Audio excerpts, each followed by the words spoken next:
Nah, disitulah saya jadi bingung. Saya ini Muslim, saya sembahyang secara Muslim, kok yang datang Yesus? Tapi kok penampakannya Yesus? Ya, saya ketemukan surah Al-Imran ayat 45. Idh qalatil malaikat, ingatlah ketika malaikat berkata, ya Maryam, hei Maryam, innallaha yubassiruki. Sesungguhnya aku memberitakan berita gembira kepadamu bi kalimat minhu, dengan kalimat yang daripadanya. Merinding kesaksian murtadin ini. Rajin sholat dan ngaji justru dijumpai Tuhan Yesus. Kesaksian ini sangat penting dan menarik. Oleh karena itu, saya mendorong Bapak Ibu Saudara untuk berkenan menontonnya sampai tuntas. Sebelumnya, mari kita saksikan dulu video yang berikut ini. Singkat cerita, ada sesuatu yang membuat saya berbalik luar biasa. Pada waktu itu saya sedang sembahyang, sedang sholat.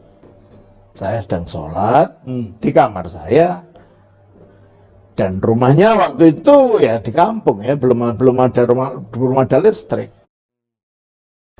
Lampunya lampu minyak, saya sembahyang di situ. Setelah itu saya mengaji, saya baca Al-Quran saya, dan lampu minyak itu saya dekatkan dengan saya untuk saya dapat melihat.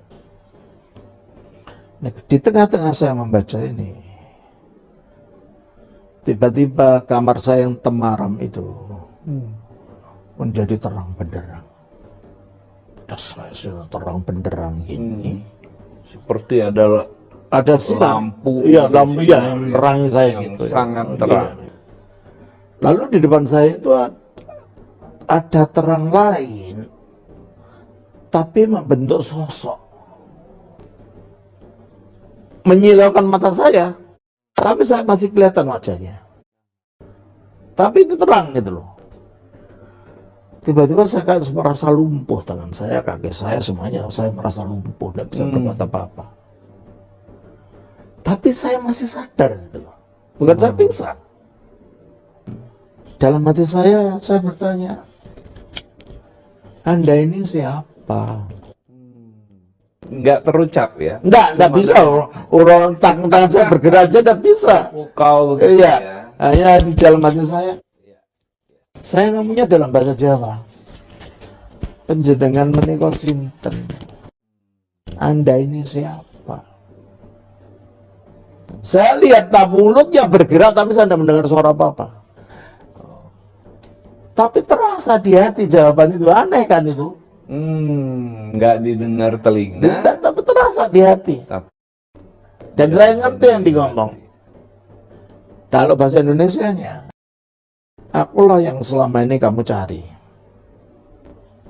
Itu pribadi Yesus itu ya? Ya nggak tahu, tadinya saya nggak tahu siapa. Di kemudian hari menyadari itu ya. Akulah yang selama ini kau cari.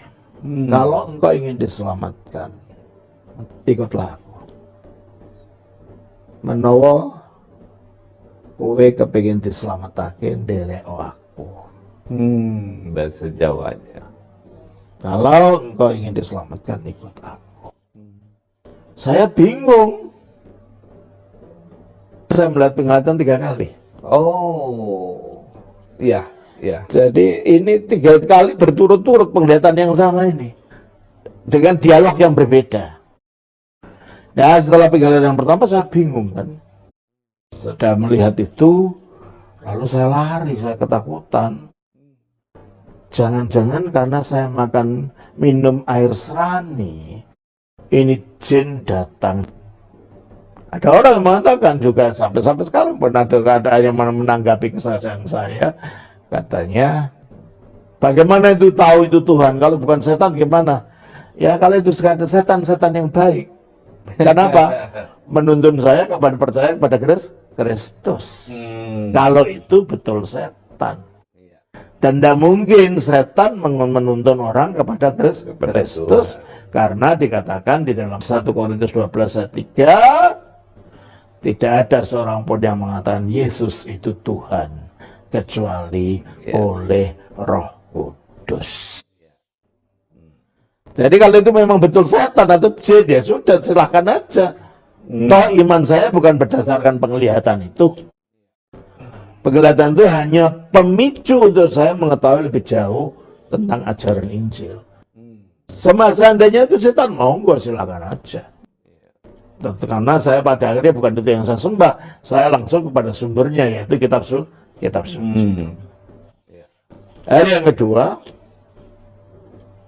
penglihatan yang sama dengan proses yang sama. Saya tanya, Anda ini siapa? Disitulah dia sebut namanya. Oh, pertemuan kedua penyebut namanya. Penampakan itu memperkenalkan diri sebagai Yesus Kristus. Oke. Dan kalau engkau ingin diselamatkan, ikut aku. Itu kata-kata yang selalu di akhir. Dan yang ketiga, saya pertanyakan mengenai keyakinan saya yang lama. Dan dia mengatakan, kamu sudah tidak ada hubungan lagi. Kalau kamu ingin selamat, ikut aku. Dan itu ditutup dengan itu. Nah, disitulah saya jadi bingung. Saya ini Muslim, ya. Saya ini Muslim. Saya sembahyang secara Muslim. Kok yang datang Yesus? Tapi kok penampakannya Yesus gitu ya. Saya bingung waktu itu. Tapi di dalam doanya Romo kan selalu minta tunjukkan jalan yang lurus. Ya memang itu yang itu kan doa. Saya dalam doa saya itu, Tuhan, saya tidak ingin jadi orang kafir, mati sebagai orang kafir. Tuhan tunjukkan saya jalan yang lurus. Ya memang itu. Nah ternyata ya itu yang datang adalah jalan itu. Ya. Yesus yang memberi jalan. Oke. Nah waktu itu akhirnya saya tidak tahu, saya takut ngomong pada kakek saya. Karena udah beda nih imannya. Iya, karena takut nanti itu kakek saya marah nama itu disebutkan. Apalagi mungkin kakek saya pasti akan mengatakan ini dari setan, dari iblis. Ya sekarang orang aja mengatakan gitu kok. Iya. Ya, saya katakan pada orang demikian, seandainya itu iblis pun saya bersyukur. Karena dia telah menuntun saya untuk percaya pada kitab suci. Dan akhirnya yang saya yakini bukan penglihatan itu hanya cerita masa lalu bagaimana saya ketemu Yesus, tapi akhirnya saya menemukannya dalam kitab suci. Akhirnya saya berdoa, saya tidak tahu harus kemana ini. Saya putuskan untuk puasa. Beberapa hari saya puasa, saya menangis kepada Tuhan. Tuhan, saya bingung Tuhan. Saya percaya Engkau itu ada. Tapi saya tidak tahu Engkau itu siapa. Engkau yang disembah orang Kristen kah? Atau yang diyakini orang Islam kah? Engkau ini siapa? Nah, waktu itu tidak ada buku yang lain di saya kecuali Al-Quran. Di dalam waktu itu saya buka secara random. Ya, saya ketemukan surah Al-Imran ayat 45. Idh qalatil malaikat, ingatlah ketika malaikat berkata, ya Maryam, hei Maryam, innallaha yubassiruki. Sesungguhnya aku memberitakan berita gembira kepadamu bi kalimat minhu, dengan kalimat yang daripadanya. Asmuhu al-Masih Isa, yang namanya al-Masih Isa, wajiyah di dunia wal akhirah, dia besar di dunia dan akhirat, wa minal muqrabbin, dan dia adalah salah seorang yang dekat kepada Allah. Ya selama itu saya ngaji ya tahu ayat ini gitu. Tapi malam itu malam itu sesuatu yang terjadi. Kok Isa disebut kalimat minhu? Kalimat itu apa sih? Kata-kata. Lah kalau kata-katanya seseorang dari mana? Ya dari orang itu. Lah kalau ini kalimat minhu dari Allah, ya berarti dia kata-katanya Allah. Lah kata-katanya seseorang itu di mana? Ya di dalam orang itu. Lalu kata-katanya Allah di mana? Ya di dalam Allah. Oh, berarti kalau kita Isa itu satu di dalam Allah karena dia kalimat Allah. Kalau gitu orang Kristen tidak menyembah dua Tuhan dong. Nah, gitu. Terus, lah kok Bapak itu mengatakan tentang Roh Kudus? Itu apa itu? Kamu punya pikiran, punya kata-kata, punya kalimat kalau kamu hidup. Kalau kamu mati tidak bisa.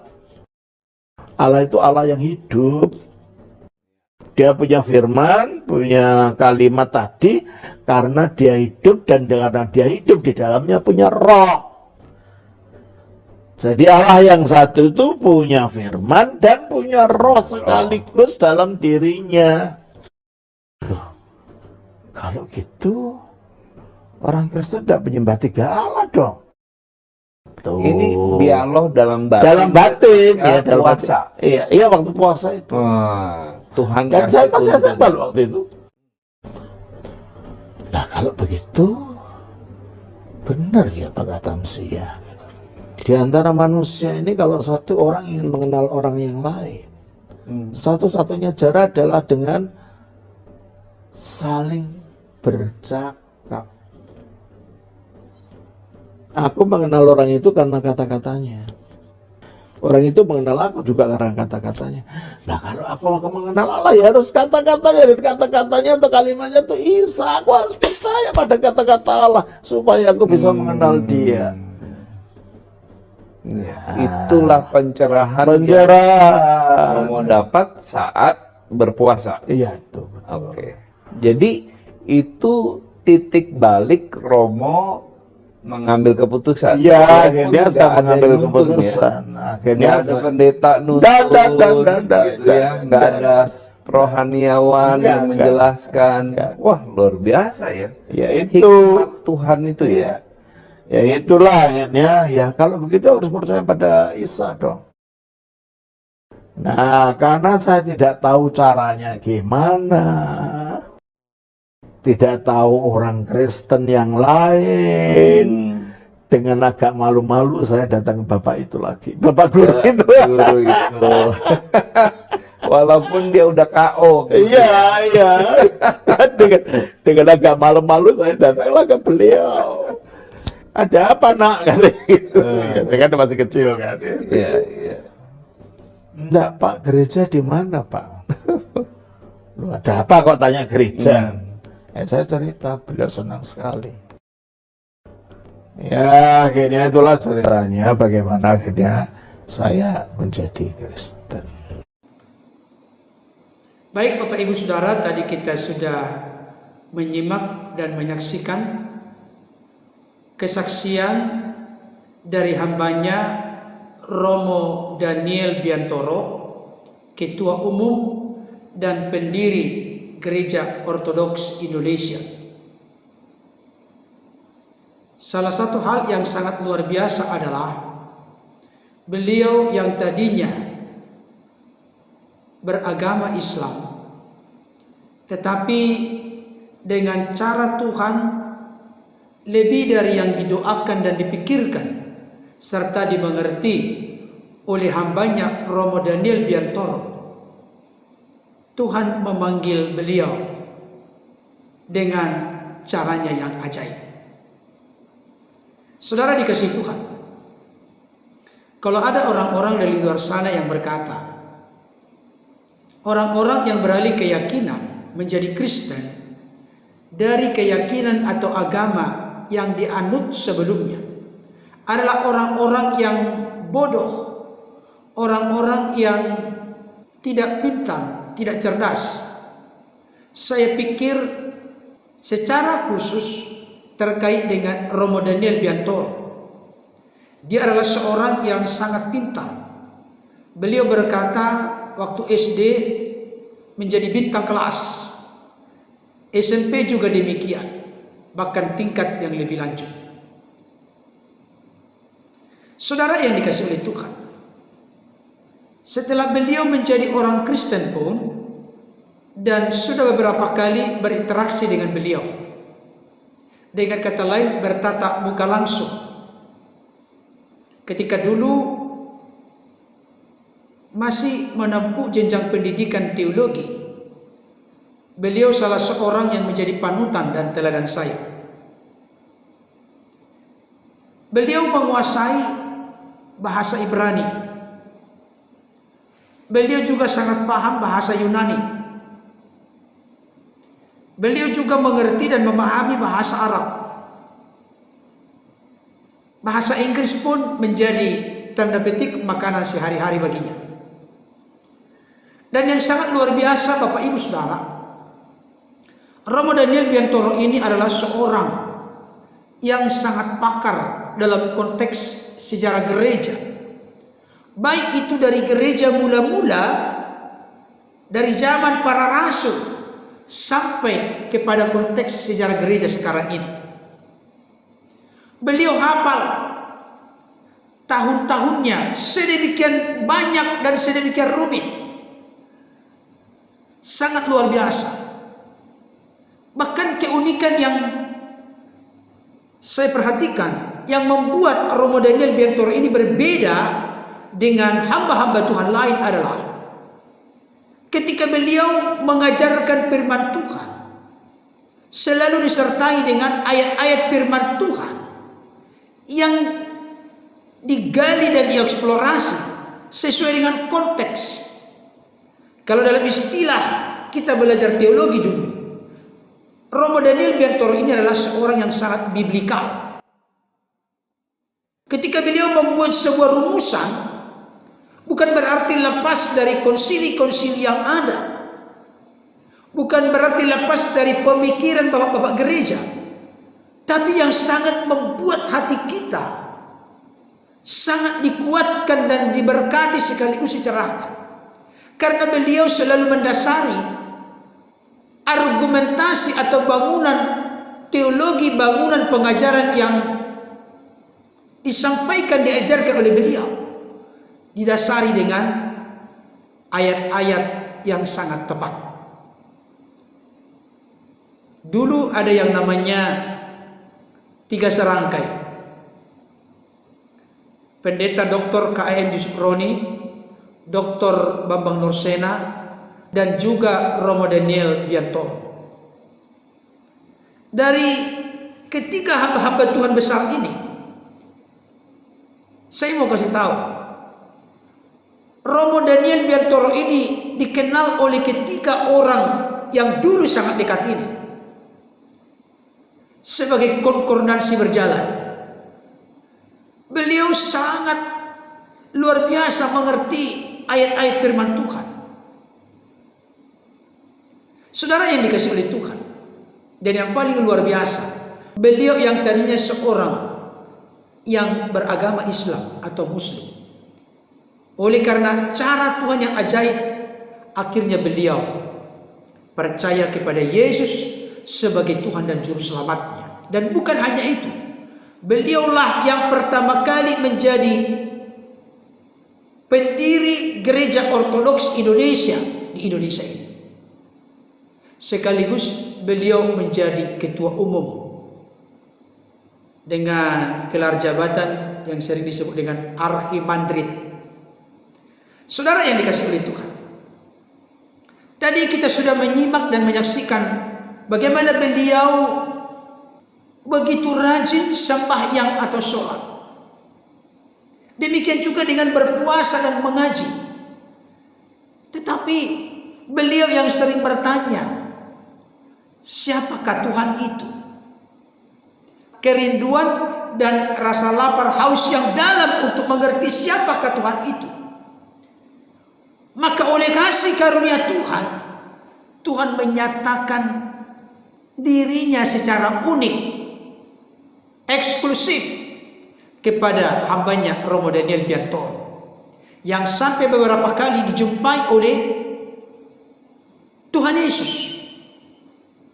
Tetapi yang saya sangat bangga dengan beliau ini, sekalipun punya pengalaman yang sedemikian unik dan menarik, di mana beliau berkata itu hanya sebagai pemicu untuk beliau menggali, mengeksplorasi, mendalami, sekaligus mendasarkan imannya bukan kepada pengalaman perjumpaan yang unik dan eksklusif tersebut. Tapi beliau berkata itu hanya sebagai pemicu untuk menuntun, memimpin beliau mendalami Alkitab. Beliau tidak mendasarkan keimanannya, kepercayaan, keyakinannya kepada pengalaman di mana Yesus Kristus menjumpainya dengan cara yang unik dan eksklusif tersebut. Beliau tidak membuat pengalaman menjadi doktrin dan ajaran. Ini yang sangat luar biasa. Bagaimana seseorang dipanggil oleh Tuhan, itu tidak bisa kita batasi caranya bagaimana. Ada orang tertentu karena orang lain yang menyampaikan firman, maka hati pikirannya terbuka. Oleh karena dicelikan, diinsapkan, disadarkan oleh Roh Kudus. Berbeda dan unik, menarik dengan Romo Daniel Biantoro. Beliau bertobat dan terbuka, percaya menerima Yesus sebagai Tuhan Juru Selamat, bukan karena tokoh-tokoh agama Kristen yang menjelaskan Alkitab kepadanya, tapi karena beliau sendiri yang menggali dan mencari, dan karena Tuhan Yesus sendiri secara unik dan menarik menjumpai dan menemuinya. Tetapi yang saya sangat bangga dengan beliau, tidak pernah mendasarkan pengalaman tersebut sebagai sebuah doktrin ajaran yang membuat dirinya lebih eksklusif, lebih hebat pengalaman rohaninya dibanding dengan orang-orang Kristen yang lain. Tidak. Beliau tetap mendasarkan keyakinannya kepada dasar yang kuat, Alkitab yang adalah firman Tuhan. Saya ingin bacakan satu ayat firman Tuhan terkait dengan bagaimana secara unik dan menarik hambanya Romo Daniel Biantoro dipanggil oleh Tuhan. Saya mau sampaikan, bukan karena kuat gagah kehebatan kita, bukan karena kita yang memilih Yesus. Alkitab tidak berkata demikian. Yohanes 15 ayat 16 berkata begini, bukan kamu yang memilih aku, tetapi akulah yang memilih kamu, dan aku telah menetapkan kamu supaya kamu pergi dan menghasilkan buah, dan buahmu itu tetap, supaya apa yang kamu minta kepada Bapa dalam namaku diberikannya kepadamu. Jadi bukan kita yang memilih Yesus, bukan. Siapa kita yang sudah jatuh dalam natur dosa, memiliki potensi dan kuasa memilih Yesus? Tidak. Tapi karena Yesus yang berkenan lewat kasih karunia-Nya yang berlimpah memilih kita untuk menjadi orang-orang yang ditebus, dibenarkan dan diselamatkan. Itulah yang terjadi dengan Romo Daniel Biantoro. Prinsip dari apa yang menjadi pengalaman rohani beliau, dia yang selalu bertanya, siapakah engkau Tuhan? Maka Tuhan pun menyatakan dirinya dengan cara unik dan menarik kepadanya. Jadi tetap inisiatif itu datang dari Tuhan, bukan dari manusia. Dan itu semua terjadi oleh karena kasih karunia Tuhan. Terima kasih untuk Romo Daniel Biantoro atas kesaksian ini. Dan terima kasih pula di mana memberikan pengajaran yang berharga kepada kami. Pengalaman tidak boleh ditempatkan lebih tinggi dari kebenaran firman Tuhan. Pengalaman tidak boleh menjadi pengajaran. Pengajaran harus mengoreksi pengalaman. Tuhan Yesus memberkati. Amin.